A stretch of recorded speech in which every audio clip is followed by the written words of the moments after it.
ایک بزرگ تھے، انہوں نے ساری زندگی اپنی زبان پہ لفظ میں نہیں آنے دیا۔ وہ فرماتے تھے یہ وہ لفظ ہے جس نے شیطان کا بیڑا غرق کیا۔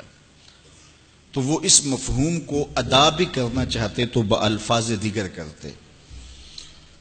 کسی نے سنا کہ فلاں شخص ہے، اس کی زبان پہ کبھی میں کا لفظ نہیں آیا، تو اس نے کہا لو اس کی زبان پہ یہ لفظ کیوں نہیں آیا، میں جاتا ہوں اور ان کی زبان پہ یہ لفظ آئے ہی آئے۔ ہر شخص کی اپنی ترجیحات ہوتی ہے، ایک مہم پہ نکلا کہ ان کی زبان پہ لفظ میں لے کر آنا ہے۔ گیا، حضرت بیٹھے تھے، حضرت ایک مسئلہ پوچھنے آیا ہوں۔ بیٹا پوچھئے۔ کہا شیطان کو کس چیز نے برباد کیا تھا؟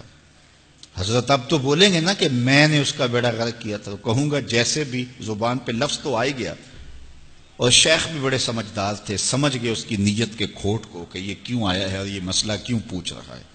ہر مسئلہ تفہیم کے لیے نہیں پوچھا جاتا، اس کے مقاصد اور بھی ہوتے ہیں، اور اہل اللہ کو اللہ نے وہ بصیرت دی ہوتی ہے جو سائل کے انداز سے سمجھتے ہیں کہ اس کے مقاصد کیا ہیں۔ تو کہا حضرت پوچھنے آیا ہوں کہ شیطان کو کس چیز نے برباد کیا؟